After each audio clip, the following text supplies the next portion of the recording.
Welcome to another edition of the Inspired Stories podcast, where leaders share their experiences so we can learn from their successes and be inspired by how they've overcome adversity.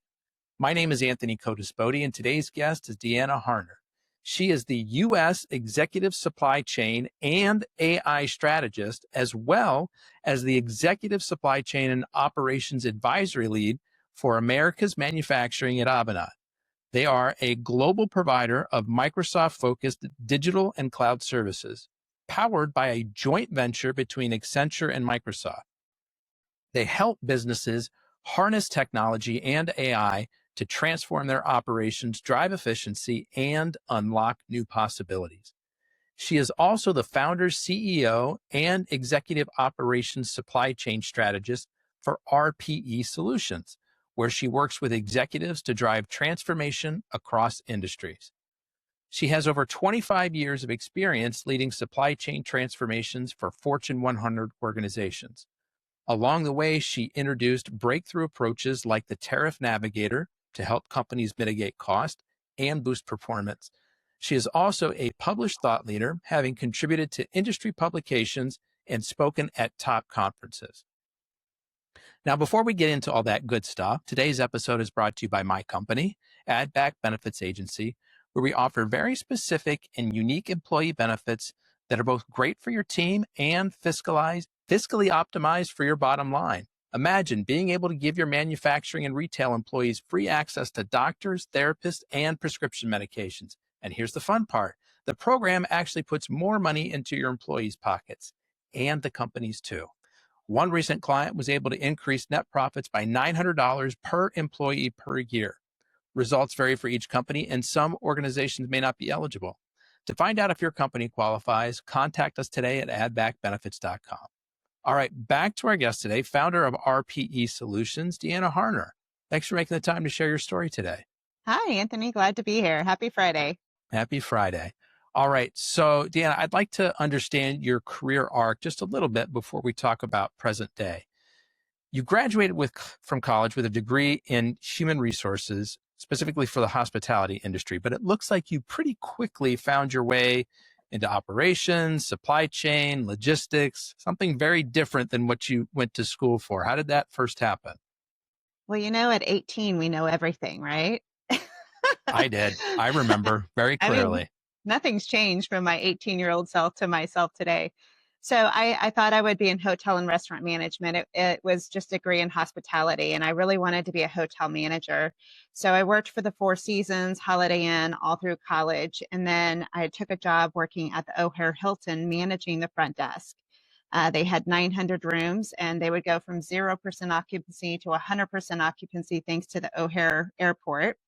And I realized that's not the life I want. I want to actually have a more regular day, and so forth. And so I pivoted to Continental Airlines, and went in to work for the executive chef, designing menus and end-to-end supply chain. Now, at the time, it was not called that. And that's really where my transition from hotels into corporate supply chain and manufacturing came in. Is at that venture. I got to travel the world at 20, tasting wine, tasting coffee, tasting food, designing the menus, and doing the end-to-end logistics. So it was a great opportunity, and I fell in love. I like to problem solve, and in supply chain, whether it's COVID or tariffs, there's always something going on. And so yeah, that's where it started, and that's how the pivot occurred. Okay. And so did it feel like a natural progression to move from the front desk of a hotel into designing menus and traveling the world and finding suppliers? Nope. This was all brand new. Well, and the fact that in my interview with the chef, he asked me what temperature you kept food, and I said at the freezing temperature, not at the refrigerated temperature. So I had a lot to learn. and so yeah, no, it wasn't at all. I mean, hotels is back-to-back shifts, 7 days, 14 days on. And corporate, even though you can work night and weekends, you do have an 8 to 5 Monday through Friday structure. And when I went into the corporate role, I was so surprised because I thought that was amazing. I only have to be here 8 to 5 usually, and I can go home at 5, and I have weekends. I mean, of course, sometimes, but most of the time And people who had been in corporate their entire lives were like, this sucks. And I'm like, you need to trade seats just for a little bit and figure yeah, out what it's like elsewhere. So why yeah. did they take a flyer on you? If you had no experience, you didn't really have the skills at that point for it, you charmed them. So, I mean, in hotel and restaurant management, like in my degree plan, right, I had worked in the restaurant side. So there was some food experience that I had. I also think, like, quite honestly, and this is a key throughout my career, like it's all about someone who opens the door for you. And one of, the persons who worked with him recommended to talk to me. And I was young, I was eager, I did have that restaurant degree, and he took a chance on me. And so I came in and worked with him and learned, like, we used to have manuals of menus, paper. Remember the blueback paper, stacks of menus in Blueback flight paper? schedule? Yeah, it was the one that was all accordion. It was all tied together. It was like these computer papers. It was old school. And the Are you talking about like menus the were carbon on that. copies? Yeah, it was kind of like a Okay. carbon Yeah. copy. Okay. Now I'm with you. Yeah. And the menus were on there. So if you wanted to do a change and you wanted to change a product and a cost, you'd have to like flip through this thing. And I'm like, I was trained in Excel in college. Like, what is this paper thing with a calculator? But I learned the power of financial analysis. And like, you would think in hotels, if I reduced your rate by $50, no big deal, right? But on an airplane, if one little item in the back coach on thousands of flights around the world with hundreds of passengers, a penny is millions of dollars, right? So I learned like crucial information that really, and then the quality, like vendor quality, like you would source a product and then when it got to the catering unit and got on the plane, it wasn't what you saw, right? And having to deal with vendor relations issues and cost negotiations. I got to do all of that and it was really cool, and travel the world. I got to travel in France with a bunch of chefs, and it was a great experience. I pivoted into operations after about 2 years with the chef, and then I spent the rest of my 8 years at Continental in operations. So the regional carrier, they're small jets, right? I managed all of the catering. So if we hit the aircraft and did damage, if we had onboard quality issues with the flight attendants and the food, I managed all of that for about 8 years. Wow. That sounds like quite an undertaking. It And at was. some point you had enough and you moved on. I got my Or you were just master's. ready for a new challenge. I got my master's degree. So I took 2 years off and got my master's degree. I had my daughter. And when I came back with a master's degree, everyone's like, you need to be in finance. And I was like, I don't feel like that's the right role for me. But I got a job working for Gulf State Toyota Freakin Group, who they're a distributor of Toyota, and supplier financial analysis, basically. So supply analysis. And I quickly learned that I am not a data processing, data analysis person. Like, I took a personality test and it was like, that's on the bottom of my list of to-dos. And I was like, okay, it was good experience. Everything that we'll talk about today, like, it's all been good experience. I learned a ton and it has helped me be where I am today. So I'm grateful for all those experiences. But if you offer me a job today in data analysis, I'm going to do us both a favor and say no. Um, So it so laid the that, foundation for some of your critical understandings, helping you connect the dots in a lot of the things that you're doing today, but you don't want that to be your primary focus. no, Excel sheets is not my primary focus. I can tell you how to get out of Excel now into higher level thoughts and analysis. But yeah, so then after that, I went into, I worked for Cisco Foods. I got my black belt in Six Sigma. So that kind of leans back to the operations, side of the business. So I got my black belt, went to Cisco and helped to run their ERP change. They were going from a homegrown to SAP. So I worked on that project. I did some pricing for them for about a year and category management for a year. So I did 3 different roles within 3 years. And I got called by someone I worked with at Comcast and said, I need you to come over here. I guess I had missed that so there was Comcast in the middle. And like, she was like, I need you to come over to Comcast, right? And I was like, utilities?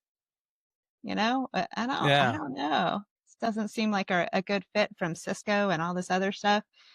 Um, but when somebody calls that you have a great deal of respect for and they say they need you, You listen, you take that yeah, call, you think about yeah, it you take seriously that at call. least. Yeah.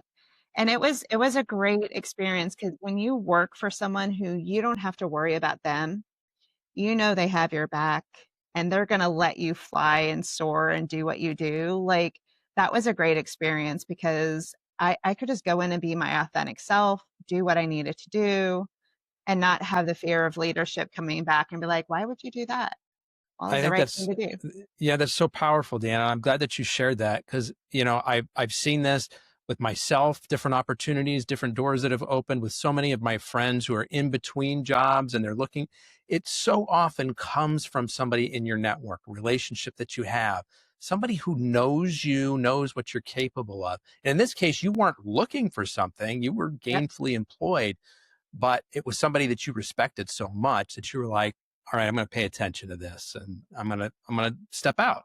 I'm going to do Yeah. this. I'm going to do something a little bit outside my comfort zone.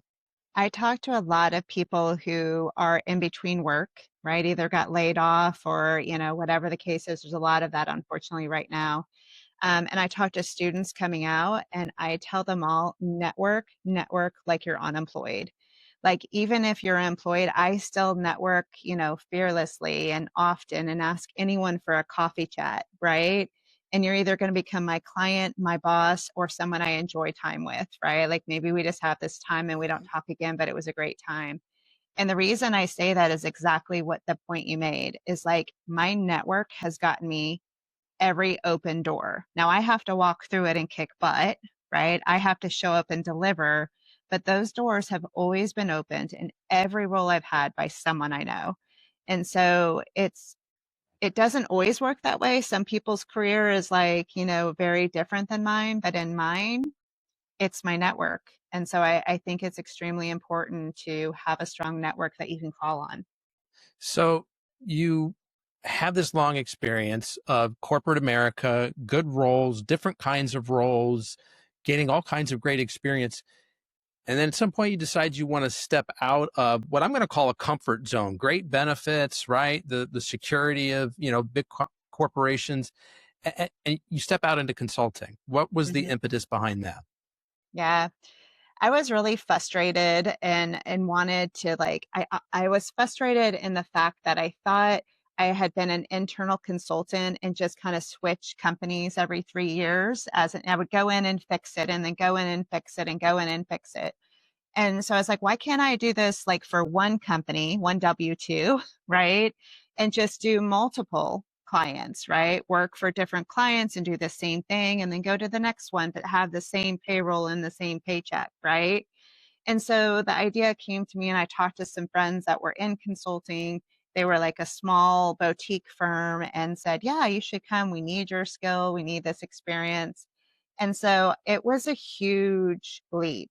Uh, it was going from a full time paid job to contract work, right? Without benefits, without a guaranteed pay, late in my career, right? Like I'm not in my 30s, right? And so it took a lot of courage. And a lot of people told me, even though the first part didn't work out as well as I would have liked it to, like they were like, you were so courageous to try it, right? Like you took the leap of faith, you tried it, you put your all into it.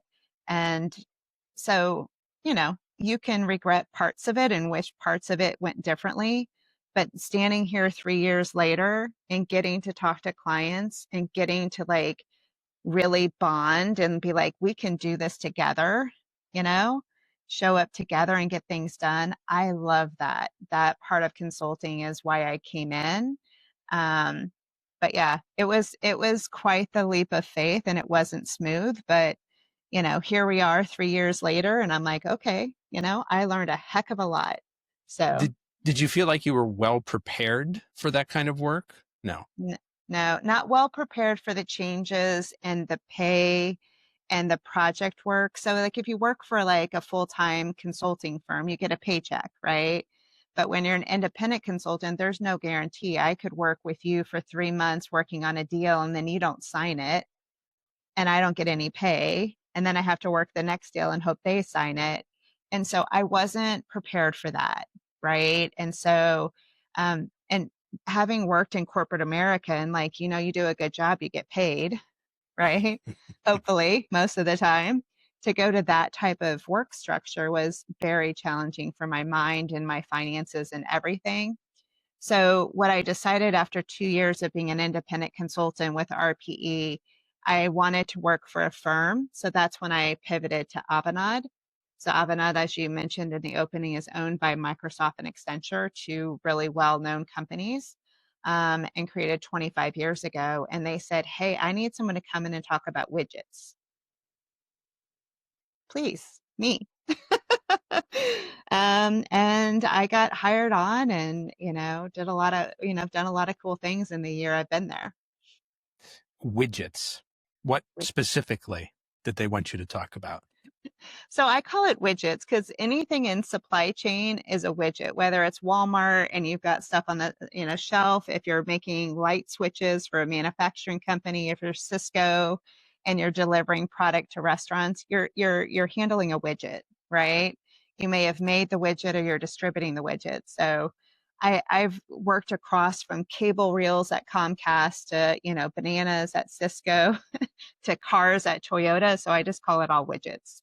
So Gotcha. basically, I can go in and talk to any industry, any leader, and like if they have an inefficiency, a problem with cost, a problem with revenue, like let's go and diagnose what that problem is and let's come up with a plan that gets you out of it. Mm. So are you still doing consulting? Are you full-time with Avanade? Are you consulting with Avanade, or what's kind of your place there? Yeah, so I am a full-time consultant with Avanade. And so I spend most of my day, like I would say probably about 30 hours a week, just talking to clients, right? Strategizing on how we can solve their problems. Pretty much from May until probably September, I was on 8 hours a day of calls about tariffs. Ah, And okay. so, yeah, right at April, I launched our firm's Tariff Navigator, which you had talked about in the intro, right? And so what that was something very different for our firm. And it was like, in 2 days, we're going to assess your tariff problems. In 2 months, we're going to fix your tariff problem.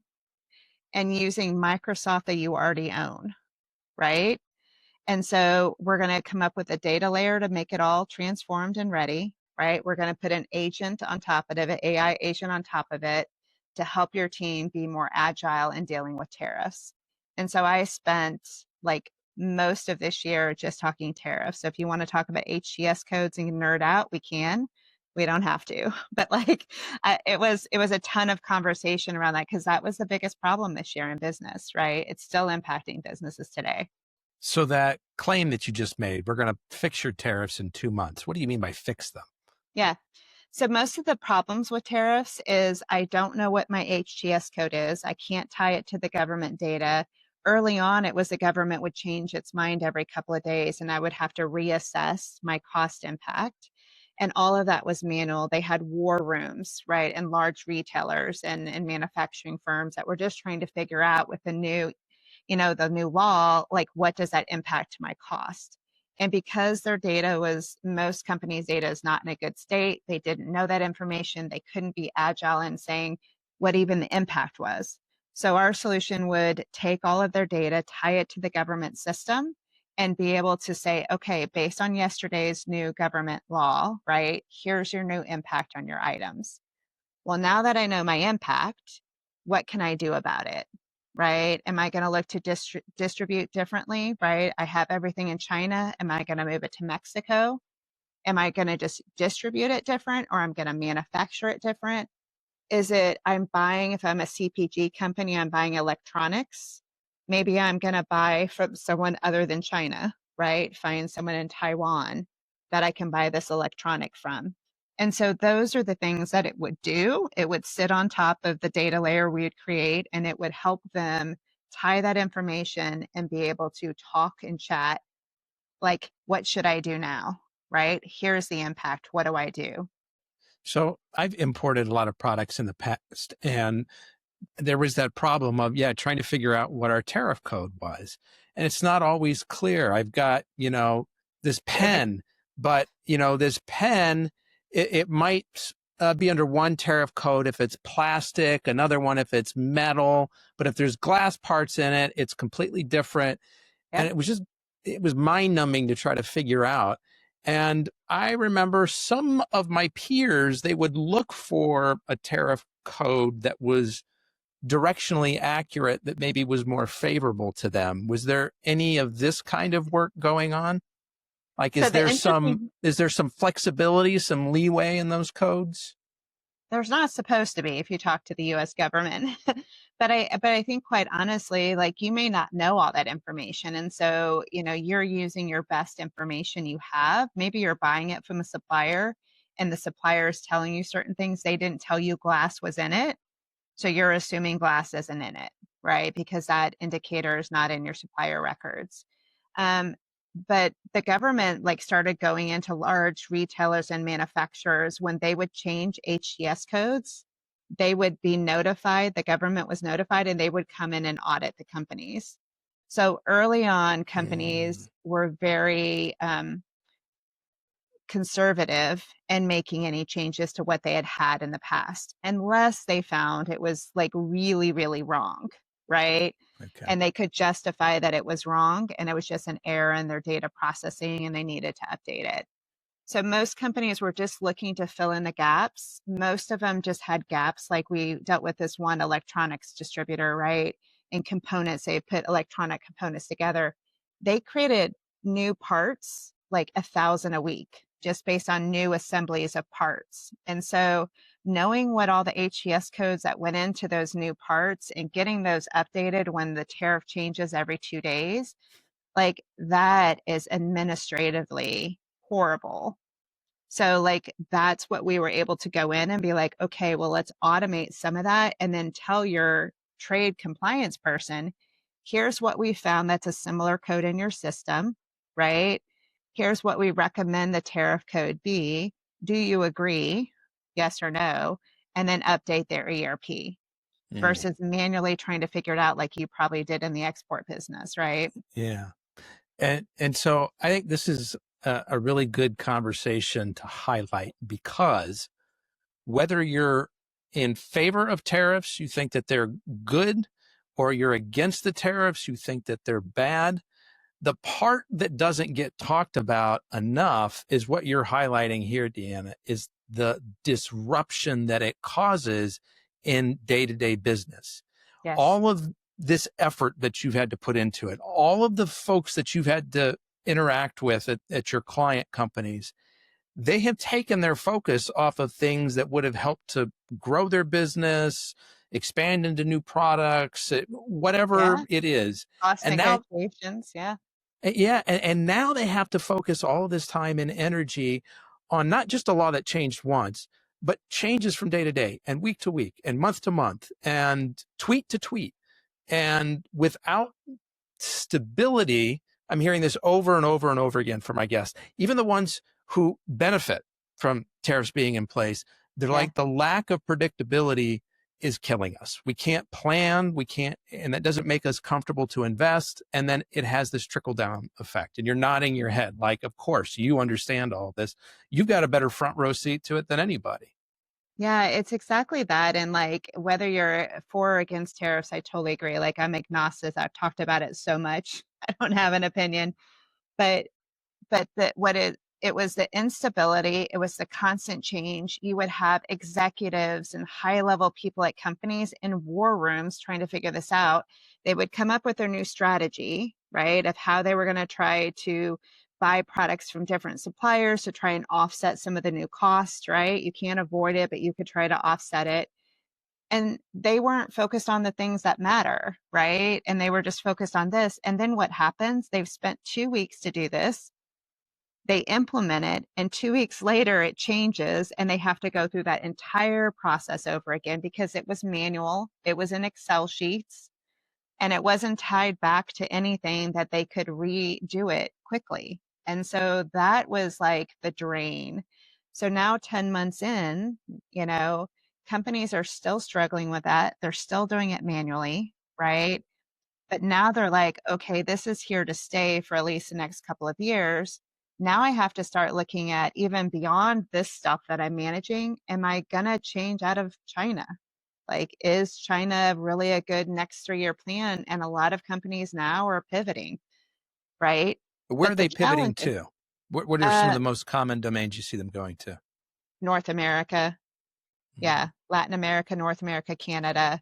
They're trying to keep it either in the United States or keep it close, Which is right? what the goal of the tariffs has been. And it's It is. interesting to me. So are they finding that with the tariffs in place that it's now more cost effective to do here, or are they just bringing it here because then at least they've got the predictability of what the cost is, even if it is more expensive? Yeah, I think that they're expecting that this isn't going to change anytime soon and that their costs, they've done the analysis and the cost is better to bring it onshore, right? Yeah. That China is not going to be a good long-term plan for them. And so they're pivoting. I also like, but even Mexico and Canada sometimes are on the tariff list, right?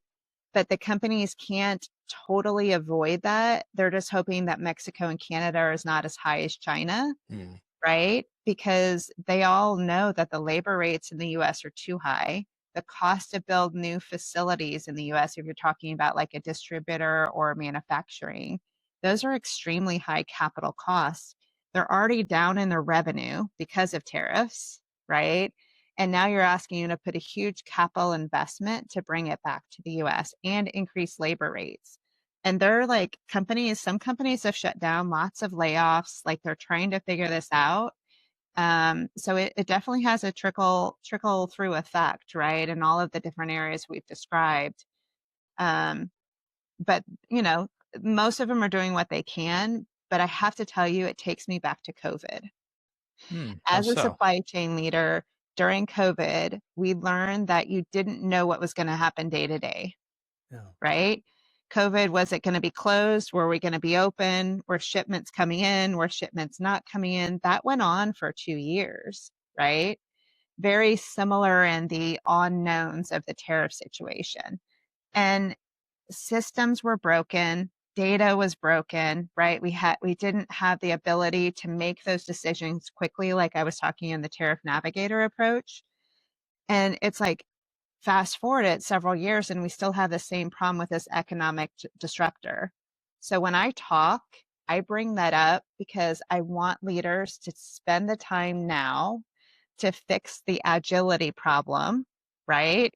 So that when the next one comes, it's going to come. We just don't know what it is, right?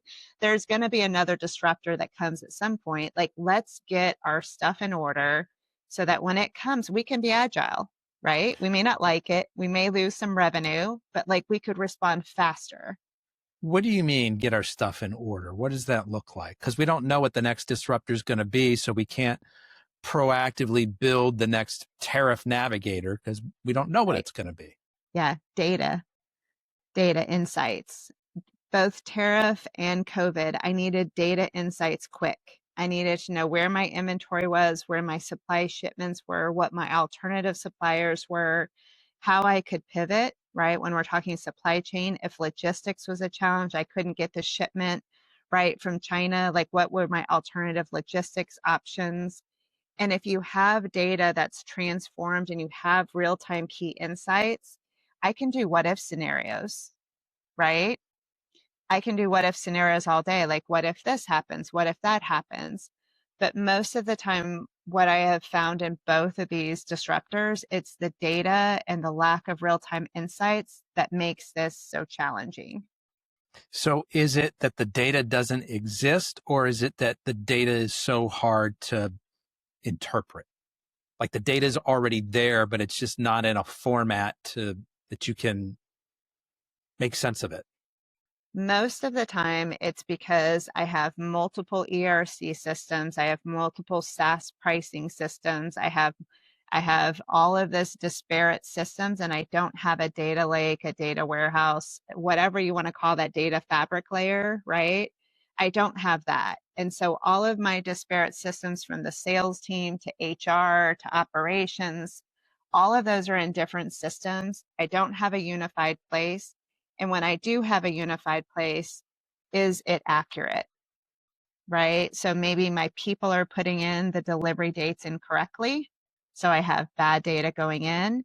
Maybe it's transformed incorrectly, right? And so that's the core. One is that most companies don't have a very strong agile data layer. And then two, on top of that, is it accurate? So part of what you're campaigning for then is to create that agile data layer, what to me sounds like a really sophisticated dashboard. It's pulling in data points from various places. That part I get.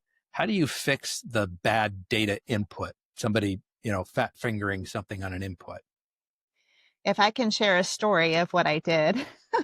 Please. So when I was at Cornerstone Building Brands, we had 30 ERPs.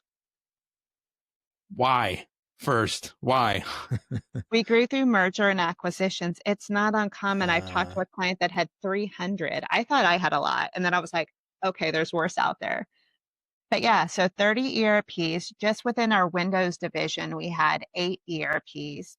And so when we were making a window in one plant, it was called X. In another plant, it was called Y. In another plant, it was called Z. So we couldn't even see like our inventory across our business unit because items were all called differently.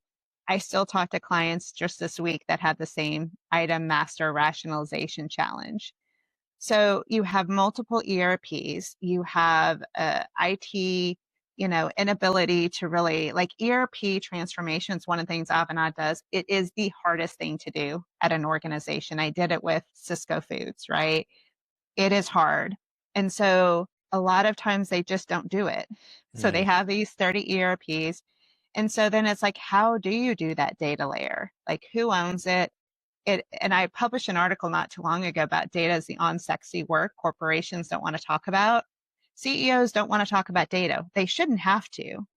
But if they're not able to be agile, then they have to talk about data. They have to get tactical and say, why can you not give me this information? And so if it's part like having that layer, but to the people aspect. So let me tell you about that. So we had 30 ERPs. We were going to one metric across all of our business units. We had 5 business units, on time and full to our customers, right? How well were we delivering to our customers? Key for manufacturing. How was I satisfying you as my customer? Did you get what you need on time with the right quantity and quality? Everyone measured it differently, right? And when we went in and looked at the data, if you just looked at the raw data, our first business unit was really at 49% on time and full. Just with the data, no manipulation, no transformation, none of that. And we took them to 50%. They all had KPIs that said they had to be in the 90s. They were all going to lose bonus, right? We took them from to 30 to 50%. At 80 to 50%. Okay. Yeah, 30% down, right? Got it. So they were meeting their goals. We took them to failing, right? Not meeting their goals. But you know what happened? In 3 months, that data got corrected, right? Because it was the folks who were entering the wrong information, not entering the information into the ERP, and it was producing incorrect results because of that data. So we got people to say, like, hey, this is going to impact you. We need you to do this. This is how critical and important it is. And then we had calls every week with finance, sales, and operations and supply chain every week. And we talked about every order, right? And what is the OTIF? Why was it late? And we had all of these. So you dealt with the people side of having them accountable on these calls. You dealt with the people side, like, hey, we're going to go with the data that exists, right? We need you to do your part and put in the right dates, right? We need you to update the information. And within 6 months, we could now report accurately, right, what our real OTIF was, because we weren't at 30% or 50%, right? we were at like 75%. It was just the bad data entry or the lack of data entry that was making it look bad. Yes. So we took them down, got them to update the data quality. Now we're at 75. And now because our metric is accurate, we can go and have real conversations with why is it at 75? Which customers are we not delivering well to? Why are we not delivering well to those customers? And what do we need to do at a strategic level? And that's how we did it. We got the people involved. We had those open communications. And then everyone got measured on the new success.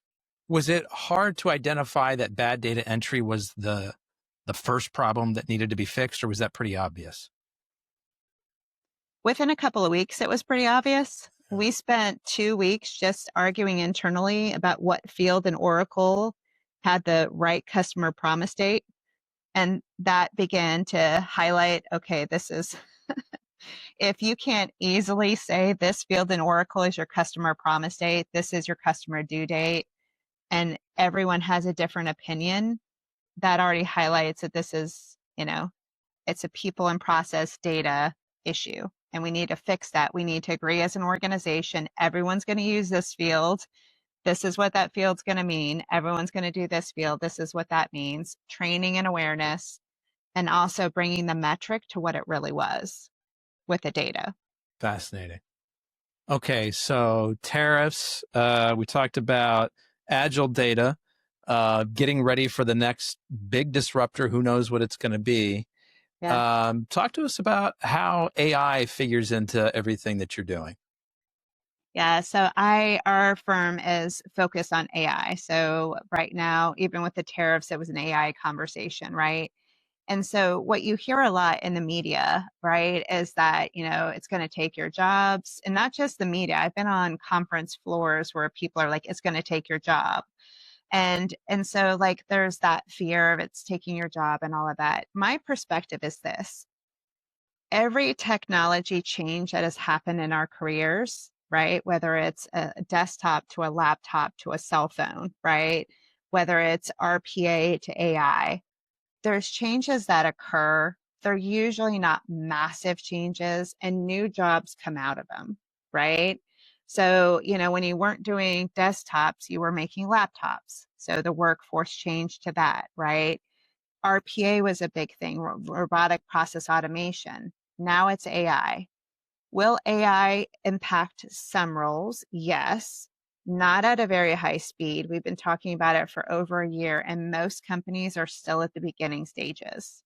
They're still just trying to figure out what it means and what they're going to do with it. So it's not an immediate job taker. It's not going to take all jobs.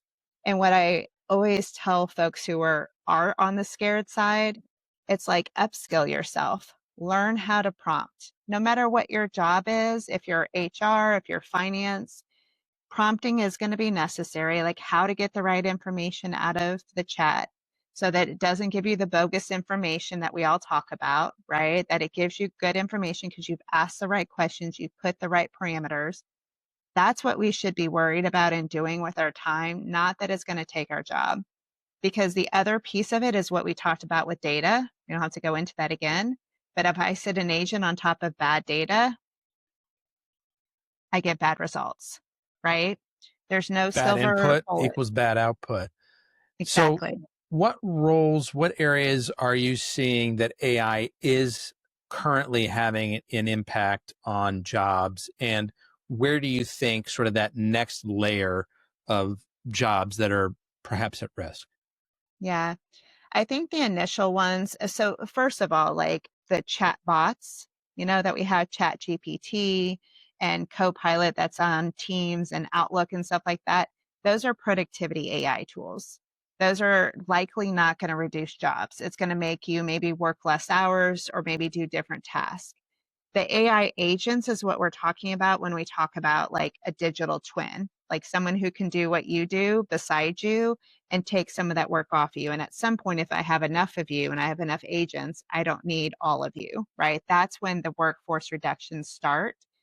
So for agents, it's where the data and the process is repetitive. So accounts payable, accounts receivable, like those type of roles that you can have an OCR system read it, input it, analyze it, and then all the AP person is being, yep, check, right?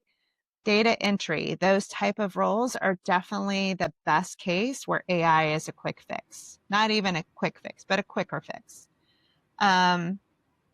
Where I think companies really want to get to, but they have to do the work that I've described so far, the data, the upskilling of their people. Then it comes into shop floor optimization, your data from your machines. How can you be more predictive in maintenance and quality issues? Inventory optimization, we talk about planning. Think about if you had an agent that you could say, okay, COVID just happened, right? These factors just occurred. I need you to adjust my demand, right? Because I'm not going to have all this demand. I need you to adjust this. I need you to tell me if I went to Mexico, what would happen? And I can do that quickly with an agent. It's going to make me be able to be more responsive, right? So those are some areas that AI is going to come into place. Kind of think of it as twins to people and their roles. And one of my colleagues calls it your intern, right? And she calls it your intern instead of a digital twin. And the reason she says that is because an intern needs a lot of guidance, right? When you get a brand new intern, is maybe your podcast intern, right? Like they're not going to know everything you know on day one. You're going to have to give them instruction. So when you're chatting with your agent, you have to give it a lot of instruction so it learns and it knows. And so all of that being said, I think that the immediate next year is upskilling our people, right? Getting them to use Copilot and ChatGPT in their regular days, getting them comfortable with that, and finding the right use case that makes sense, right? A lot of clients come to us and they're like, just tell me what I can do today.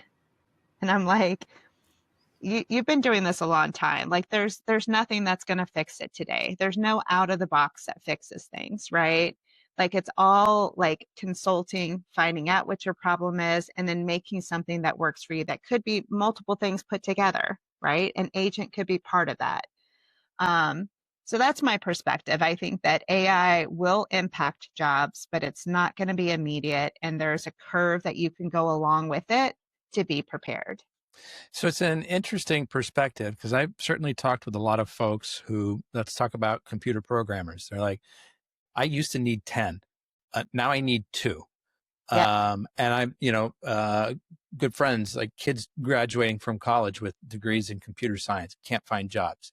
Like 5 years ago, that's what everybody was telling their kids to go into. Job security forever. Everybody needs good programmers. And you're nodding your head. So Yes. you're seeing this or agreeing? What's your But perspective? those roles, we still have to program the agents. Like our company hires data engineers, and programmers to have to code the agent. That's a code. It's code. So maybe the type of computer programming that they learned, maybe they learned SQL or Java or something like that, like they have to learn a different type of code. So what they're being taught needs to change, but you still need programmers. You So still what need, would be the type of code that they would need to know to be able to program the agents? yeah. So it depends on what tool you use, like Copilot, right? Has its own language. So if you're doing a Copilot agent, you have to know that language that Microsoft has, but it's programming. It is, I'm not the technical programmer, but I've seen them and I'm thinking like, okay, that's not that different than SQL and the things that I did know. Okay. And it is people building those things. So when you come to us and you're like, I want this podcast agent, we have to build it. And it is a technical programmer who's building it. So, DeAnna, I've got 2 boys. They're 9 and 11 now. And one of them thinks he's going to be a professional football player. And his dad's 5'7" and 155 pounds. So, I don't have the heart to tell him. And then the youngest one thinks he's going to be a YouTuber, I think is where he is right now.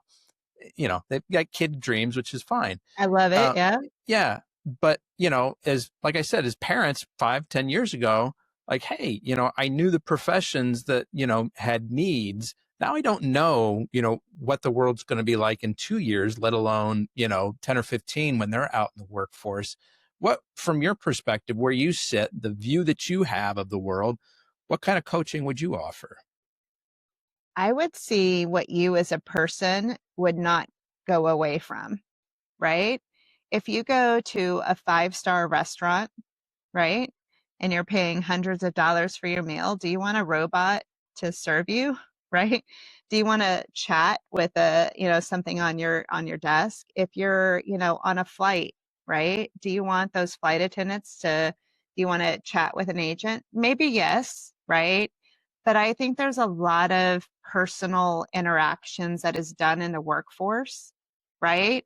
That is still going to need to be there. Some of the marketing stuff, like maybe ChatGPT helps, but I still want a person who's been doing it for a long time to help guide the agent to make sure that it's an effective marketing campaign.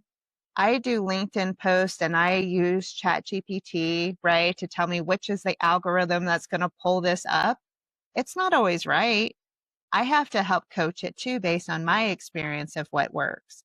So I think there's twofold. Like one, find where it's not going to completely change the job. You may have to upskill yourself to be able to prompt. But then the other is like, where is customer service not going away? Right? I'll give you a great example. I don't do this often, but I do it sometimes. Taco Bell. Went to the Taco Bell recently, and the person that comes on is an agent. It's an AI agent, right? And I'm all about automation. It's, a dollar taco. I know the revenues aren't high. I get it, right? And I was like, had this experience, and I kept saying, I'm done. Like, my order is complete. My order is right. And the agent was not. Like, it was like, would you like, Tabasco sauce? Would you like this? Do you want this? Would you like to upgrade? Would you want to supersize? And I'm like, I am done. And the person in the background like took the agent off and they started speaking to me. Now, since I've gone a couple of times since then, the agent's gotten better, but it's still not the experience that I even want at Taco Bell, right? Now, maybe the agent gets better, right? And that's Of some of course it will. the hope, Yeah. right? It gets better, but there's sometimes I just want to have a human. And Oh, I'm the so, same way. If I'm on a computer chat or, one of the automated phone systems, I don't want a robot. Like, no, if a robot can answer my question, then I could have found it in the help files on their website. I need to yes, talk to a human being who can fix something for me. So yes, I'm 100% with you. yeah. And So I would Dan, just say upskill. What I tell people, sorry, just when I talk to young students who are getting out of college, I'm like the two things in supply chain, but I think it also could go across other fields, data analytics, right? Being able to analyze data quickly and efficiently, and prompting. Prompt engineering, you don't have to be a programmer of Copilot, right? But you have to be a prompt engineer. What questions do I ask to make sure I get the right information to make my job more efficient? And then you're going to be more efficient. You're going to be more valued in your role when you get that role. And I think that's what I recommend a lot of folks do. do you recommend any resources for folks who are like, I'm trying to figure this out? Where do I go? Yeah, so I usually recommend like universities like MIT. I'm in Boston, right? So like local universities have, prompting certifications, right? Microsoft, I am a huge fan of Excel because everyone uses it. And so Microsoft has certifications you can do online to learn how to do Power Query, which is in Excel and in Power BI. You learn that code and how to do that. And if you use Excel, those are easy transformations. So the two I recommend is some certification in Excel and Power BI, not just because I work with Microsoft, but because clients use Excel. Companies use Excel. I'm going to give a quick plug for one of my former guests. Cass Maxwell has a company for those groups that are based in Ohio, where I am, AIOwl.org. Actually, it's a program where you can get training and then the state pays you back for the cost of Nice. that training. I think it's just specific to Ohio. So I like the other suggestions that you offered. So DeAnna, the hardships that we go through in life oftentimes teach us some of the biggest and most powerful lessons. I'd be curious to explore a particularly big challenge that you've overcome in your life, how you got through that and what you learned going through it. Yeah. So about 4 years ago, I went and had gastric bypass surgery and I lost 180 pounds and I've kept it off and it's a 90% regain. So the fact, one, that I lost it and two, have kept it off has been transformational. The doctor suggested after surgery, I would have had a heart attack if I had not had the surgery because of how overweight, and I'm short, right? So the combination is really bad. And I got to that point because I didn't do a lot of self-care, right? Like I worked too much. I didn't take the time for myself, raising a family, and, just letting it get to a point that exercise and diet alone was no longer successful. And over the last 4 years, not only just relearning how to eat and how to take care of myself, which is required as part of the process, I also learned about self-care, right? And that there's a lot of people who talk about balance in your life, right? I don't believe in that. I believe in harmony because if you start a new job, you're going to be spending more time at the office. If you've been at your job for a year, hopefully you spend less time in the office, right? And so even when you're at a new job and spending a lot of hours there, always keep time for yourself. Always, because you show up better as a parent, you show up better as a coworker and a friend and in society. And so those core like lessons that I learned, and I'm not like it was horrible, right? Like the experience is very tough. Like you have to learn to eat differently or you get sick.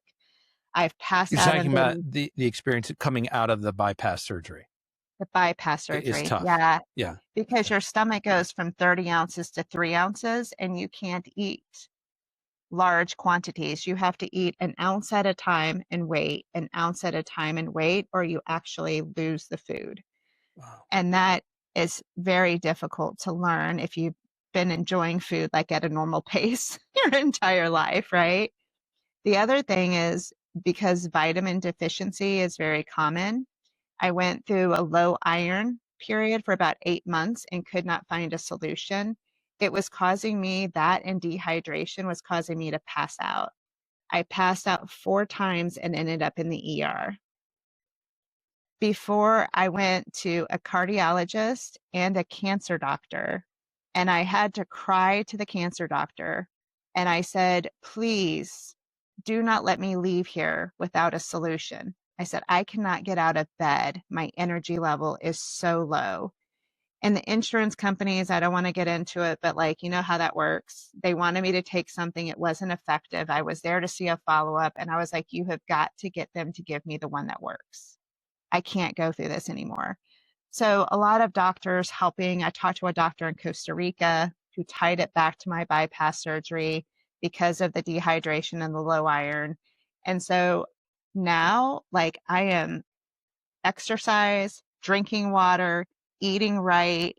Like those should have been always important, but those are like center to everything I do. What was the fix for your low iron and the dehydration? Yep. So the low iron, I had to do an iron infusion. And so that fixed that. And as long as I continue to take my iron pills, should be okay. The passing out could occur at any time. There's Still. a yeah, still. So if you're dehydrated, your blood pressure is low, right? And if you eat food that the lower intestine is not expecting, it causes your body to go into shock. So sugar is an example of that. The lower intestine, because they take out the upper intestine in the surgery, and it becomes a lower intestine. So the stomach goes to the lower intestine. So if I eat sugar without protein, which is not healthy, you should eat a balanced meal. But if you do it, you have a cookie at 2 o'clock, right? Or a glass of wine before dinner, and you're dehydrated, blood pressure low, it hits the intestine, your body shuts down. Wow. It never And will stop. this should be something that they know about and they tell you about as part of the surgery. The doctor would not even discuss it with me. I had to go to Costa Rica to get a doctor to identify that that is, in fact, what was happening. But this sounds like that's just how the body works. It wasn't It's not, specific to you. it wasn't even an error the doctor made. Like, this is not a malpractice thing. This is just because of the new body function, right? That This is how probably a you lot have of to live. people you would think experience. Yeah. But they didn't, I couldn't get anyone here to assist besides a cardiologist and a cancer doctor. And then when I figured out the recipe, now I can, manage it myself. If I'm traveling, I have a bracelet. If she passes out, give her Oh, water. wow. But like, yeah, I totally agree with you. I would still do the surgery today. Yeah. I would still do the surgery today. My life from walking, I call it walking dead. I couldn't walk to the end of the street. I couldn't travel. I couldn't do the things I wanted. I couldn't show up how I wanted. I would absolutely do it again. 100%. But I Have you, wish I would have known a few things. yeah, really. And that was going to be my question. Have you talked to other folks who have had the procedure and have had the same kinds of side effects, experiences you? The tough thing is, like, I've been to some support groups, but it's only the people who have just had the surgery and they're dealing with that first phase. And I haven't found an avenue to communicate with the larger bypass group. And there's a lot of us, right? Sometimes they don't want it to be known, right, that they had it. And so there's a lot of shame and shock and like hiding it. I go out and say it because I'm proud of the journey I've been on. And I think others need to know that there's some challenges, but the success is worth it. So it's hard to find the folks to communicate. And I find that doctors are not as interested in communicating it. And I don't know why. There could be several reasons why. So yeah, I don't have a solution for yet. So if anyone listening to this podcast, message me afterwards if there's a way to communicate it out, because it was scary. Like, I was passing out in areas that, like, I was with my exchange student in Madrid. She's 19. We were going to the top of the Space Needle in Madrid, and I was like, I don't feel good. I sat down at the top where everyone's coming out, and like, you pass out cold, like blue face, non-responsive. And here's this 19-year-old, like, oh my God, right? And none of us knew what was happening. This was the first time it happened. The first time it happened was there. Yeah. So, and then it took a year and 3 trips to the ER before we figured out, it was tied to the bypass and I had to do things differently. And still to this day, it's hard. Like, who doesn't like a nice cookie at 2 p.m? Who doesn't want the glass of wine before the appetizers come, right? Yeah. Like, we all want that. And I'm like, can I get the bread? It's like, I need bread. So yeah, so that's my transformation. And I'll tell you that and some of the consulting challenges that I had, we talked about a little bit, it all happened at the same period of time in my life. And what I have learned is my superpower is connecting and talking and being authentic. And I will not ever stop that. Sharing with you today, sharing with others, like, that is my passion that came out of this really bad situation, is like, how can I use my story, my career story, raising a kid's story, my health story, and help others, right? And I think if we do that as a society and we connect with people and we help where we can, I think that's an amazing legacy, right? And that's what I want to do. I love that. And I appreciate you opening up like that, DeAnna. Thank you. And I've just got one more question for you today. But before I ask it, I want to do 3 things. First of all, I'm going to share or tell people how to get in touch with you, whether they want to talk about the bypass or something else, AI, Yeah. digital dashboards, getting your data ready and cleaned up. So you can find her at DeAnna Harner on LinkedIn. So search DeAnna Harner. You can look for Avanade, Avanade. And we'll also include a link to her profile and the show notes. So that makes it really easy for folks to find. Also, for listeners, as a reminder, if you want to get more employees access to benefits that won't hurt them financially and carries a financial upside for the company, reach out to us at addbackbenefits.com. And finally, if you take just a moment to leave us a comment or review on your favorite podcast app, you will hold a special place in my heart forever. So thank you very much. So last question, a year from now, DeAnna, you and I reconnect and you're celebrating something big. What do you hope that big thing is? My big thing is I want to start doing speaking engagements. So I started about a year ago, right, doing small university speaking. And then I had my first main stage event. I'm doing a podcast next week with a university in Ireland on a master class. And I really want to do that. And it's not all work related. Like I do want to do some, like we talk about life and work, but also share experiences like about AI and like, how you can do it effectively and go through supply chain resilience a little bit better and faster. That's what I want to do. I want to continue to be out and talk to people and just be able to share experiences and stories and connect with people. That's my next thing in a year. So there's the personal stuff, and that might be sort of one set of audiences and speaking opportunities. But on the professional side, the work that you've done with tariffs, with AI, with data cleanup, it seems like those opportunities would be rather vast. Do you have a specific direction or directions in mind for that? Yeah, so right now focusing a lot on universities and organizations, right? So like ASCM, right, is a national supply chain organization, doing a lot of speaking with them, universities who have supply chain degree programs, and any conference, right, that can have that. The main stage that I did for Change conference with ASCM in Ohio a couple of months ago, we were talking about the future of supply chain and AI, right? And so a lot of that is where I think the opportunities are, is to speak through organizations and professional associations and conferences. Well, and I see something we didn't mention in your intro, but you are an adjunct professor at Yeah. the Houston Community College. So are these the kinds of things you're talking about there? Yeah, absolutely. So they wanted to bring in professors who hadn't been career-long professors, who had real-world experience. In the community college space, especially, they get paid and incentivized on kids going to the four-year school. So they wanted to bring in professors who had the experience to teach and give them real-world experience and knowledge so that they stayed interested and finished their associate degree and then went on to the four-year degrees.